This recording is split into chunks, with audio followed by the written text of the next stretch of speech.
ladies and gentlemen, exactly 3 p.m. Cairo local time. This is our news bulletin. My name is Nermeen Abdurrahman, and I have all the pleasure to have with me my dear colleague and friend Ahmed Nader. Hello, Ahmed. Hello, Nermeen. The pleasure is all mine. Thank you very much. We'll be starting straight away with the main headlines from the world of politics. Stay tuned. Welcome back. The details. The Palestinian resistance group of Hamas said it would release the names of 3 Israeli prisoners held in Gaza who will be freed in the 5th Israeli-Palestinian prisoner exchange under the first phase of the ceasefire agreement with Israel. The ceasefire went into force on January 19th after 15 months of Israeli genocide war and involved a halt to fighting for 42 days. During the current phase, a total of 33 Israeli captives in Gaza will be released in exchange for almost 2,000 Palestinian prisoners and detainees held by Israel. Israel's genocide war in Gaza killed more than 47,000 Palestinians, mostly women, children, and minors, according to Gaza's health ministry. An Israeli security delegation is scheduled to head to Doha, Qatar, to participate in talks scheduled over the second phase of the ceasefire deal in the Israeli war against the Gaza Strip. Qatar, alongside the United States and Egypt, brokered a 3-phase deal between Israel and Hamas that halted the 15-month-long war in the Palestinian enclave. On Tuesday, Hamas said that the contacts have started on the second phase. Also, the Israeli Prime Minister Benjamin Netanyahu's office said that Israel was preparing to send the high-level delegation to Doha to discuss the continued implementation of the deal. Phase 2 of the deal is intended to focus on the agreements on the release of the Israeli hostages, the end of the war, and the withdrawal of the Israeli troops from Gaza.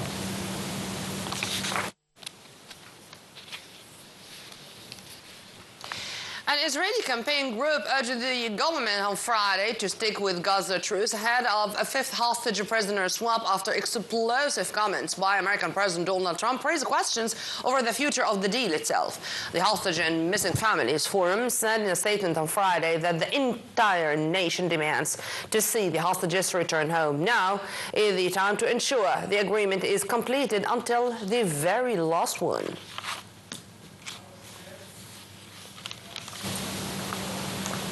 Despite regional and international backlash over the U.S. President Donald Trump's controversial plans for the Gaza Strip, he has doubled down on his statement.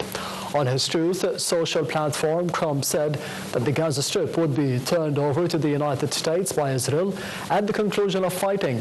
But he said no soldiers by the United States would be needed, and that stability for the region would reign.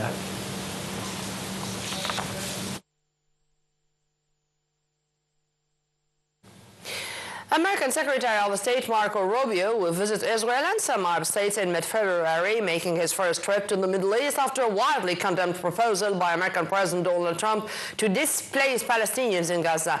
A U.S. senior State Department official said Rubio will travel to the Munich Security Conference and to Israel, the United Arab Emirates, Qatar, and Saudi Arabia from February 13th to 18th. Rights groups have condemned Trump's suggestion that Palestinians in Gaza should be permanently displaced as part of what he called a U.S. takeover of the enclave. Rubio said on Wednesday that Palestinians in the enclave will have to relocate in the interim while it's rebuilt following the Israeli genocide war in the Palestinian-occupied enclave of Gaza. The International Criminal Court called on the member states to stand up against the sanctions imposed by the U.S. President Donald Trump, saying that the move was an attempt to harm the independent and the impartial judicial work. Trump has signed an executive order imposing sanctions on the ICC over investigations of the Israeli war of genocide in the Gaza Strip that began in October of 2023. Neither the United States nor Israel is a member of or recognizes the court. The court recently issued an arrest warrant against the Israeli Prime Minister Benjamin Netanyahu over his actions toward the civilian Palestinians in Gaza during the 15-month war. Sanctions include blocking the ICC officials from entering the United States. Still in the Middle East, the Israeli occupation army said in a statement early on Friday that it conducted a strike in Lebanese territory on 2 sites that belong to Hezbollah group despite a ceasefire deal. The occupation army said on social media that its forces conducted a precise strike in Lebanese territory. Ceasefire has been in place in Lebanon since November 27th after more than 2 months of an all-out Israeli war. Despite the ceasefire, Israel has continued to carry out strikes on Lebanon's territories. Under the deal, the Israeli occupation army withdrew over a 60-day period. The withdrawal period of them was extended to February 18th after they missed the original January 26th deadline. Iran condemned the Washington's move to impose shipping-related sanctions, saying that it would prevent it from legitimate trading with the partners. The U.S. Treasury said that it was imposing new sanctions on a few individuals and tankers, helping to ship millions of barrels of Iranian crude oil per year to China. They were the first U.S. sanctions on Iran's oil after the U.S. President Donald Trump this week vowed to bring Iran's crude exports to zero, part of efforts to curb the country's nuclear capabilities. The official IRNA news agency quoted Iran's foreign ministry spokesman Ismail Bagheri as saying that the decision of the new U.S. administration to exert pressure on the Iranian people by preventing Iran from conducting legitimate trade with the economic partners is an illegitimate and unlawful action. The Kremlin said on Friday there had been a lot of inaccurate reports on U.S. plans for ending the Ukrainian war and called for patience as speculation swirled around the timing of a possible meeting between Presidents Vladimir Putin and Donald Trump. At a briefing with reporters, Kremlin spokesperson Dmitry Peskov was asked about a report that Trump's envoy for Russia and Ukraine, Keith Kellogg, was seeking to arrange a truce even before talks on a peace settlement. Peskov said there is nothing substantive on this account yet. We just need to be more patient. The Ukrainian military said that it shot down 81 of 112 drones launched by Russia overnight to attack the country. The Ukrainian military added that out of the total number launched, 31 drones did not reach their targets, likely due to the electronic warfare. Meanwhile, the Ukrainian authorities said that 3 people were killed in a Russian guided bomb attack on the Ukrainian region of Sumy. The attack with 3 guided aerial bombs destroyed a residential building in the village of Mariupolia. The village sits near the border with the Russian Kursk region, where Ukrainian troops are locked in fierce fighting with the Russian forces after launching an incursion there last year.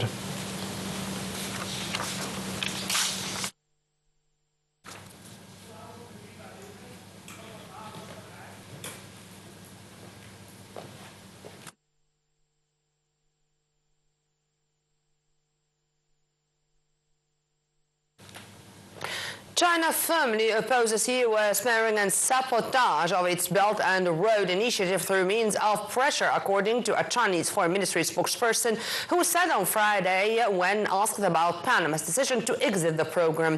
The spokesperson told a regular press briefing that China deeply regrets the decision and hopes Panama will think twice, keeping in mind overall two-way ties and steer clear of external disruption. Deputy Prime Minister for the Industrial Development, Minister of Industry and Transportation, Kamil Al-Wazir, reviewed with the Qatari ambassador to Egypt, Tariq bin Ali Al-Ansari, means to enhance the bilateral ties in the industry and the transportation fields. Minister Al-Wazir stressed the significance of activating the bilateral cooperation in the field of maritime ports, presenting the distinguished investment opportunities for the Qatari businessmen in Egypt. He also stressed the importance of boosting cooperation between the Egyptian and the Qatari ministers of transportation.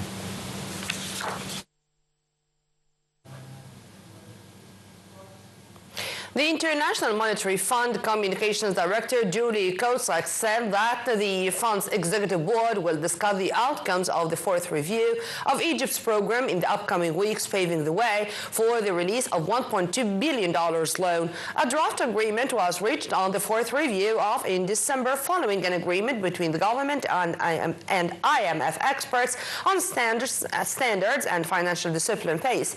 The new package will be directed to support the state's vital social programs and the economic reform strategy.